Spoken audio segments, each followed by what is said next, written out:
Hello everybody, this is Kian here, and today I'm doing a reaction video for the first time, and I'm reacting to Goose, Found, and Thomas and the Magic World, all the reviews, all the mistakes and review by GWR Studios. Now, GWR Studios makes some good videos, and yeah, my thought, you say my thoughts on Thomas and the Magic World. Yeah, it's bad. I mean, yeah, of silliness and stuff like that. But it's not awful evil. I mean, it's not awful either. I mean, I'll give it a 7 out of 10.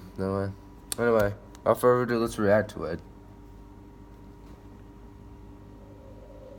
The freaking O-face.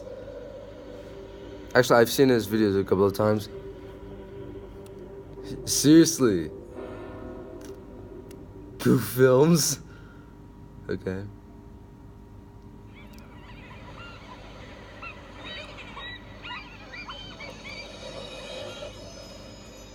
Flying troublesome truck pictures. Oh goodness. Goof films and flying troublesome truck pictures. GWR Studios presents a Goof film. Presented by the Lookout for the Train Industry. Thomas and the Magic Railroad. Okay, let's do this. How's it going, everyone? Hi. This is GWR Studios, and today we are going to be finding some goofs in Thomas and the Magic Railroad. Right. In this video, I'm going to find all the mistakes made throughout the film, and I'm also going to give you my opinion on it. So Okay. without further ado, let's get started. Okay. Hello, I'm Mr. Conductor, and I'm going to tell you a story about trains, folks far apart, and the magic railroad that brought them together. Oh, really? Alright, so at the beginning of the movie, the narrator, or Mr. Conductor, Yeah. introduces us to Thomas and Sodor. Meet Thomas. He's our #1 hero. Hi. Thomas is running late to the Okay. station, and here comes the first goof. Oh, man. If we look at Thomas, we can see that his cab doors are missing. Yeah, I see that. This is the island of Sodor. Sodor in this looks so beautiful in Mr. this. Conductor tells us about the island of Sodor. We see different This- scenes of the the train sets working on hard. this And here movie comes are the so next goof. Listen closely to the engines talking in this Okay. scene. Let's play that again. Did you figure it out? James says hello to Thomas, but Thomas is nowhere to be seen. Yeah. So we can By the way, see the sets engines are working hard on the beautiful in railway. this. It's Mr. so Conductor says beautiful. He enjoys working on Sodor. By the invitation of Sir Topham Hatt, of course.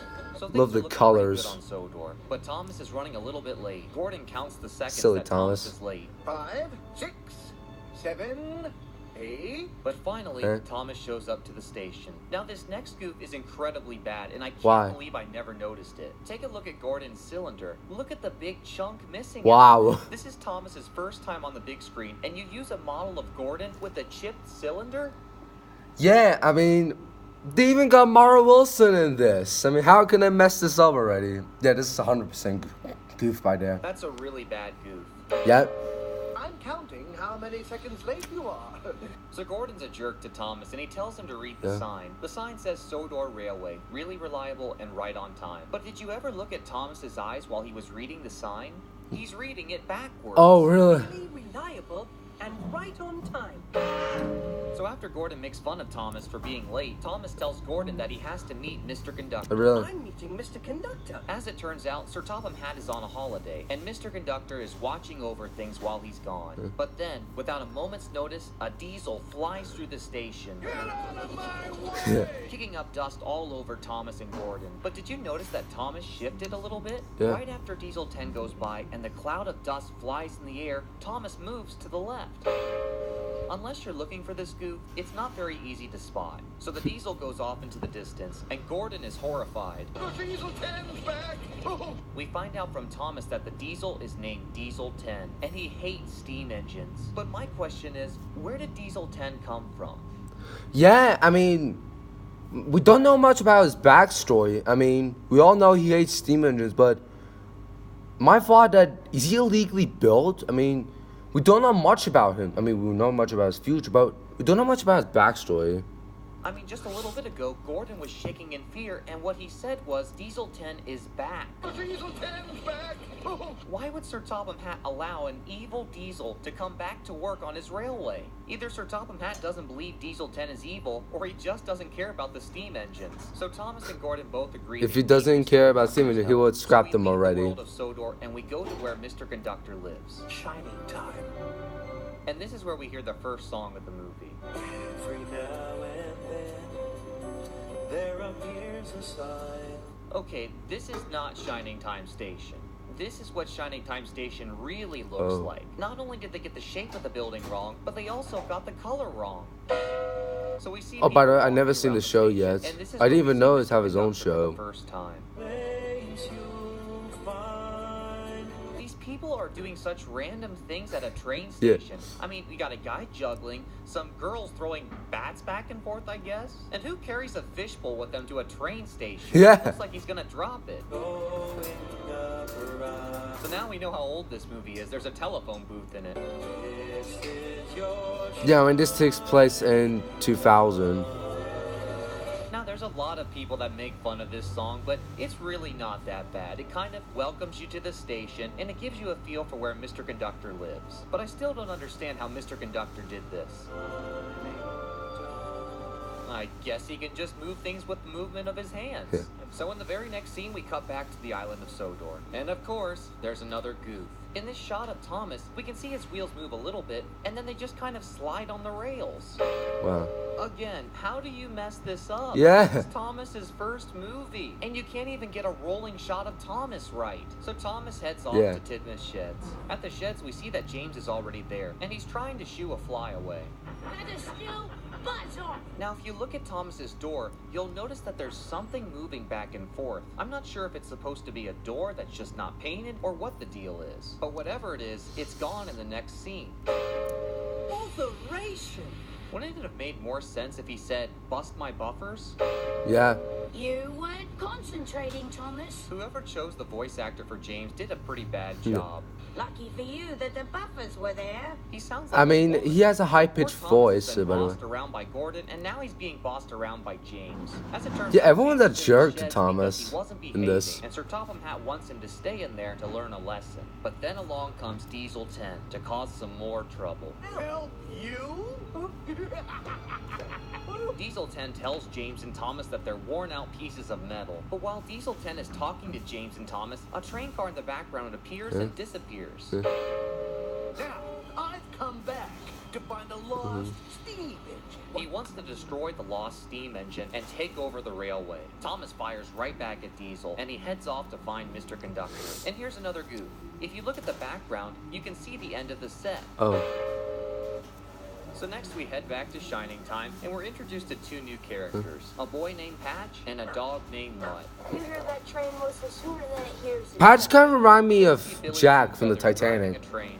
Billy Two Feathers is one of the engineers on the Indian Valley Railroad. There's just something about this scene that brings back the memories. Later that day, Billy Two Feathers talks with Patch.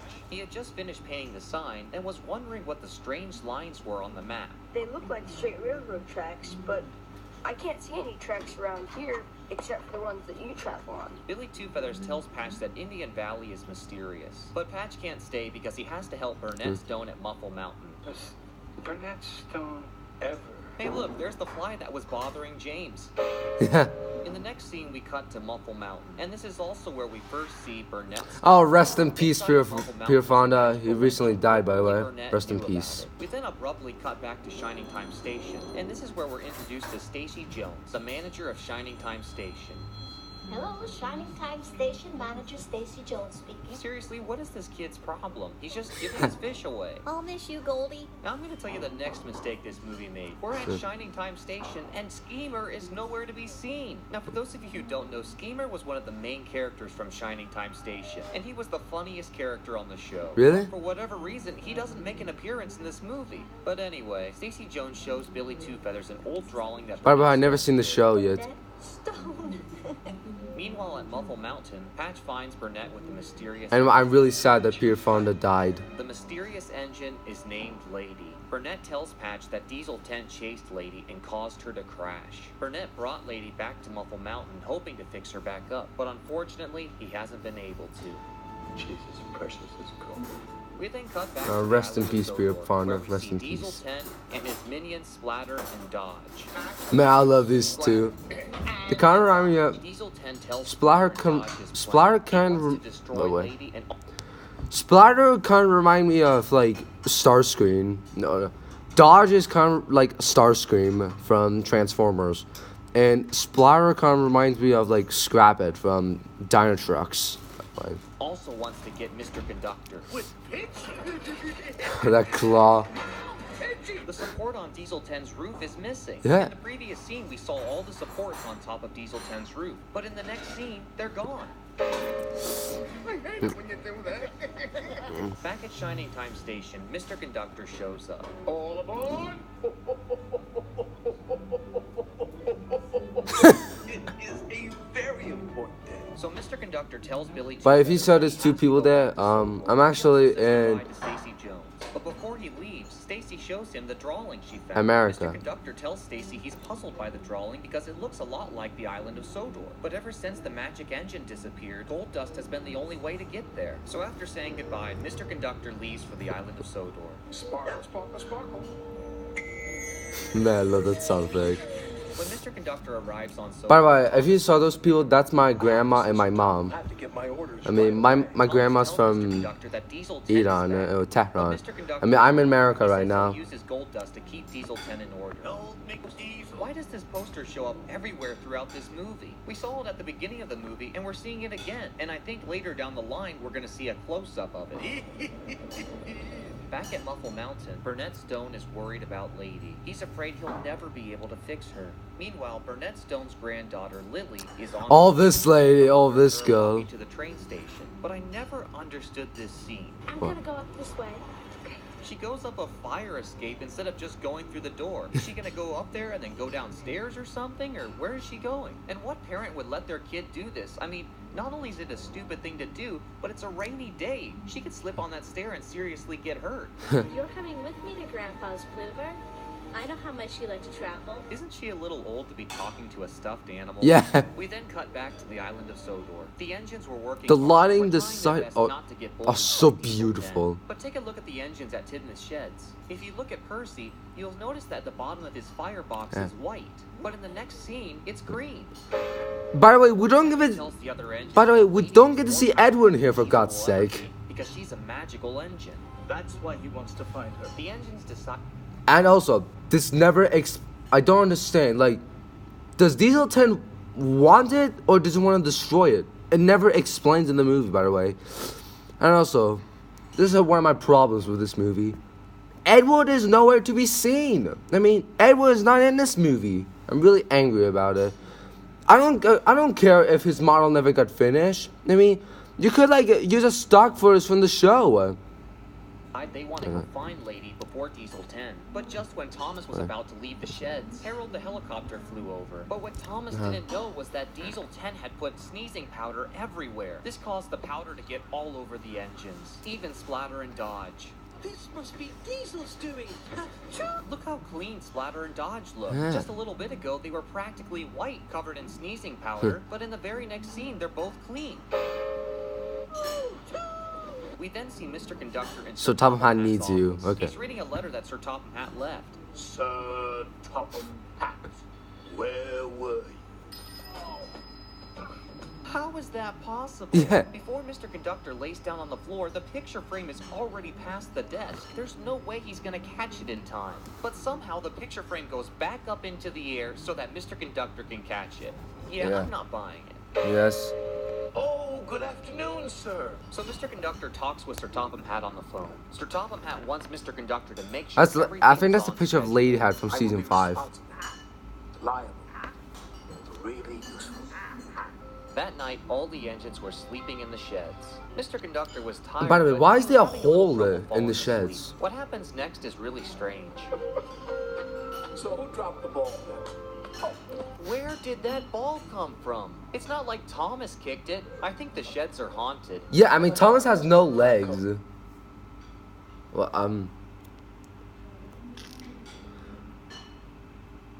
I'll see you again in part 1, by the way. So, I'll see you later in part... So, I'll see you in part 2, by the way. So, bye. Peace.